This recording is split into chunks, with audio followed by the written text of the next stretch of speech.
Once I reach 1,000 subscribers, I will always have a live chat on the first Friday of the month at 8 p.m. So please subscribe, click on the bell, and let's get 1,000 subscribers very soon. Good morning and welcome back to Planet Althistory. Today we are going to discuss what if the Song Dynasty industrialized.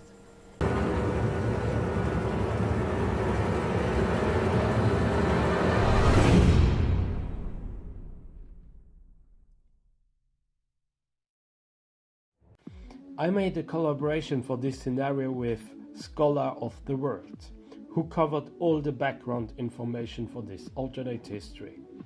If you wish to understand this scenario, I'd advise you to check his video.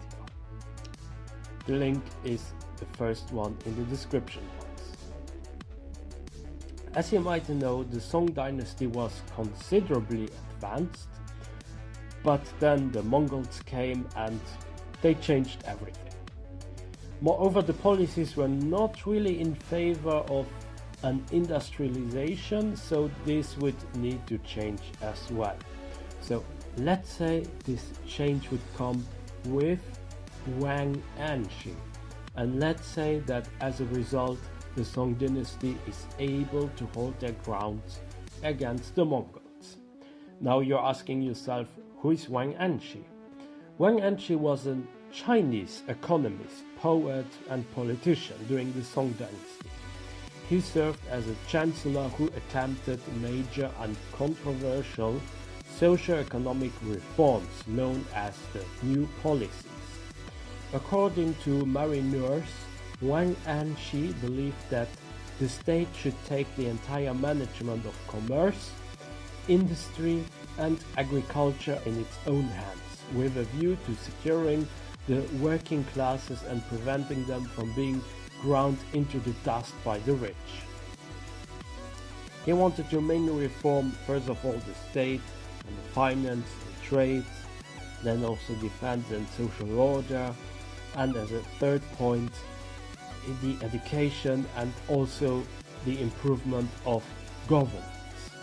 However, his policies were later on somewhat repelled after he retired and died. He would need to be more careful, of course, with his reforms and not touch the imperial exam for a while. His stronger focus at first should have been finances, but then also the defense. In there, Wang Anshi would instead advocate for a wider use of gunpowder, but not in a fire arrow, but as form of cannons. And this would certainly pay off after more years where the Mongols would be repelled but continue their rampage elsewhere. So the Mongols, they will not be butterflied away, and Europe, Persia, India and so on, they would still change as in OTL with some minor changes, but whereas you have the Song Dynasty and they would still continue to exist. As for Wang Anshi's social policies, they would work well with what already existed in China. There was paper money, of course, or banknotes if you prefer to call it.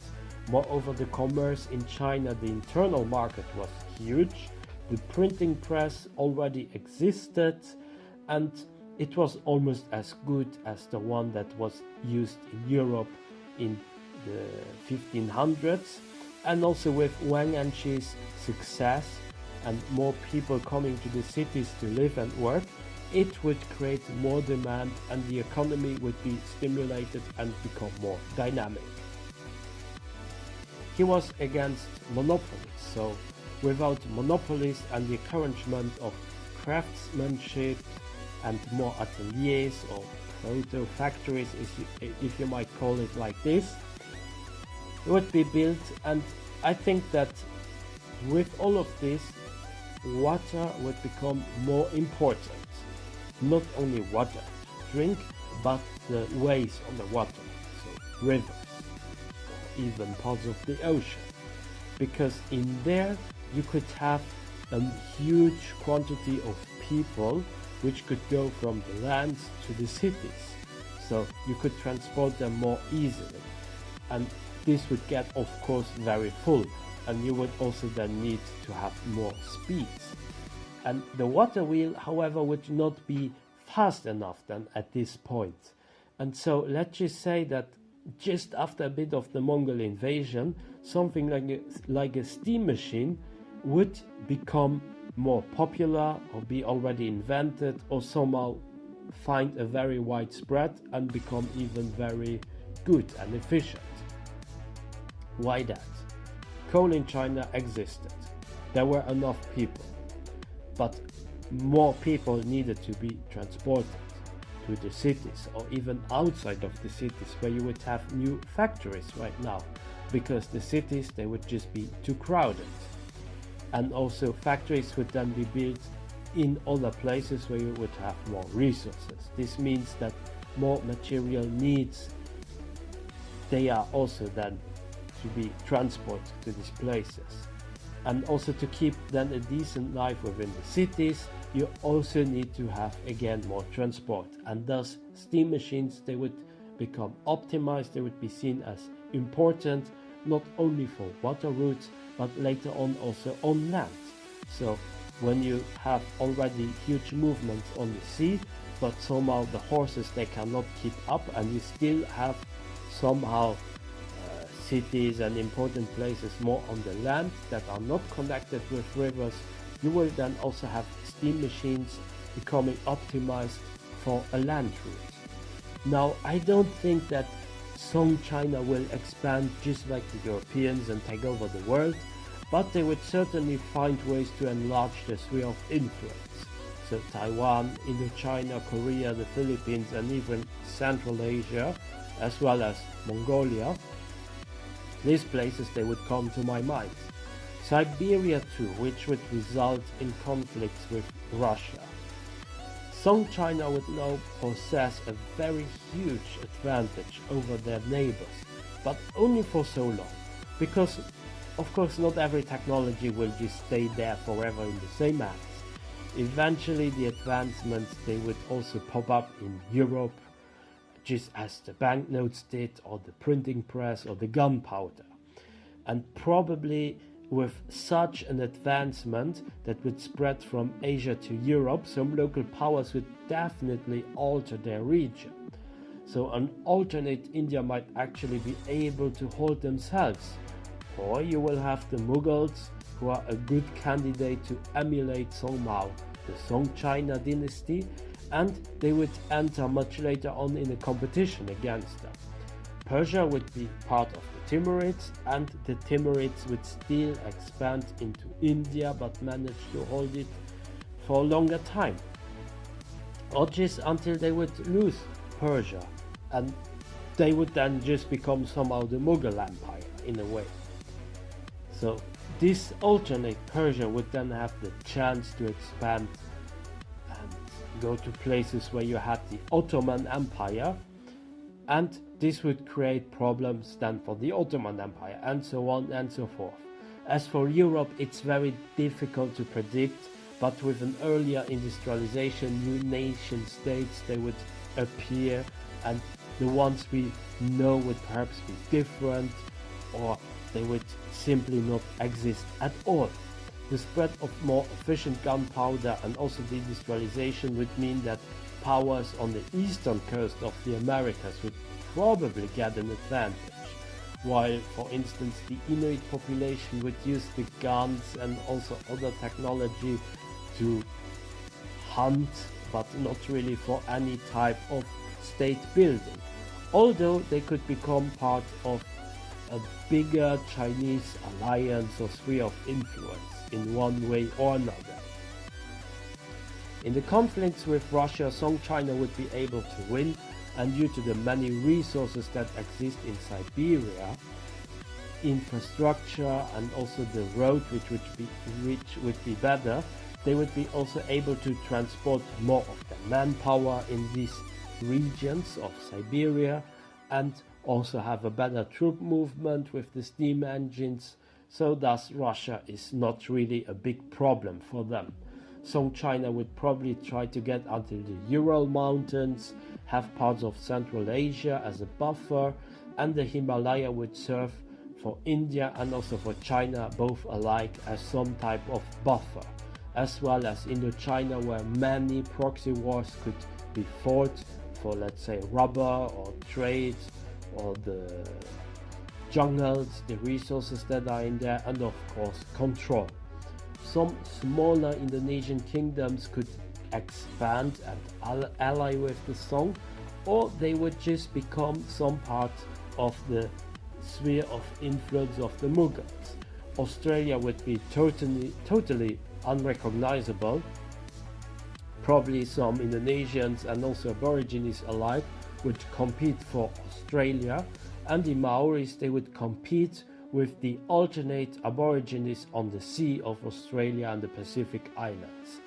Portugal, Spain, France and the UK would still get few ports or even colonies, but Eastern Africa is definitely out of question in this scenario, because in there they would have to compete with an alternate Somali or Swahili power, or maybe some type of alternate Zulu kingdom, which would of course have, due to the trade with China and India, they would have a huge advantage in terms of technology, and they would not just be crushed in a single way. So there is no chance for any of these powers to get some type of port in Eastern Africa.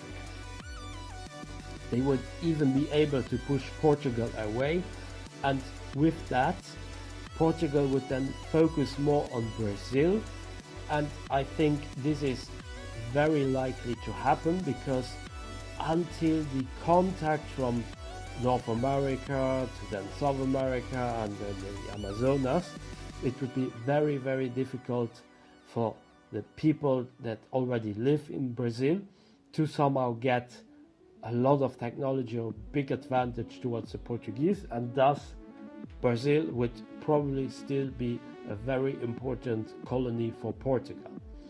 Spain would only be able to influence in the next parts of the Caribbean, but Mexico and Peru and all these areas, they would be too advanced and thus out of question.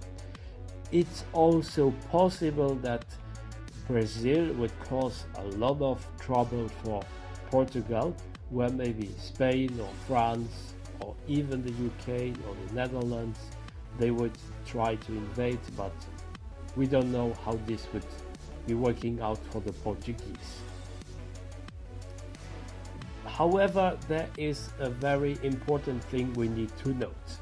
I think that this world would become more sinocentric.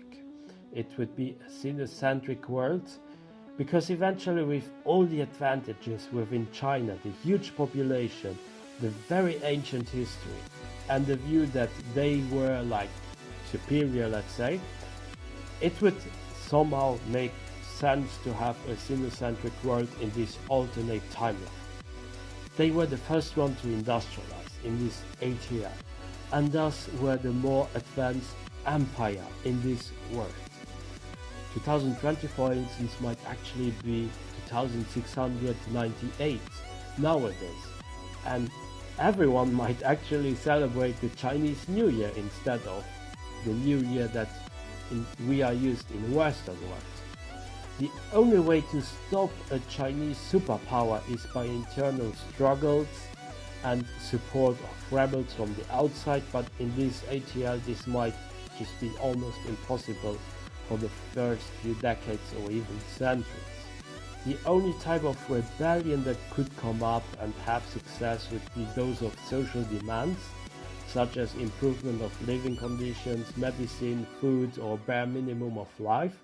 So I don't think that there would be some type of rebellion where suddenly one part of China would then split off and then invade it and totally destroy it, because after so many years, after such an advancement in technology, this idea of a Chinese nation would of course become much bigger. There would be more Sinization or Chinification, let's say, that it's almost impossible for anyone to somehow break off and make their own thing. going on and then just invade China. It's just impossible in this ATL. If we would have ideologies popping up, they would be mostly be about justice and equality. They would also reinterpret Wang Anshi, and we would have different versions of Wang Anshiism, or maybe Confucianism that is influenced by Wang Anshi, or maybe even Christianity or Islam. So there are many ways where Wang Anshi might become, let's say, some type of Karl Marx of this ATL, or whatever important person you consider in philosophy. I'm just saying Karl Marx because he's all the time everywhere quoted, so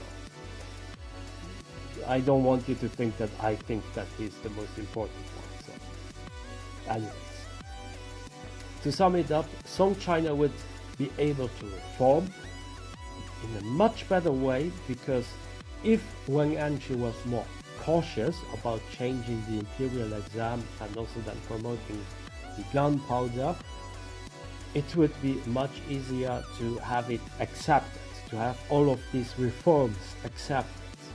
The change would then result in crowded cities where people would need to be moved in and outside, which would then cause a chain reaction with better water-wheeled ships and then steam engines with the constant need for resources and a higher population. There would be also pressure to expand and extend the sphere of influence.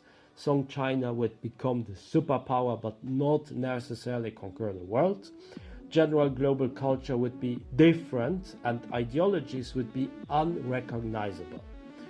China might be more polluted and the globe more populated than in OTL, but it is also possible that similar ways of environmentalism mixed with Orientalism would pop up, and that instead of having this idea of the age of exploration, which we always link with Columbus and the discovery of the Americas, would then have a different type of age of exploration, which would actually be the exploration of space, for instance. So if we were in 2020 in this ATL, it's very possible that the world would be so advanced that we would already have colonies somewhere in space, and probably those colonies, they would be speaking an alternate version of Chinese. Anyways, that's it for this very interesting scenario, and thanks again to Scholaroftheworld for this awesome collaboration. That's it for today. I hope you enjoyed my video.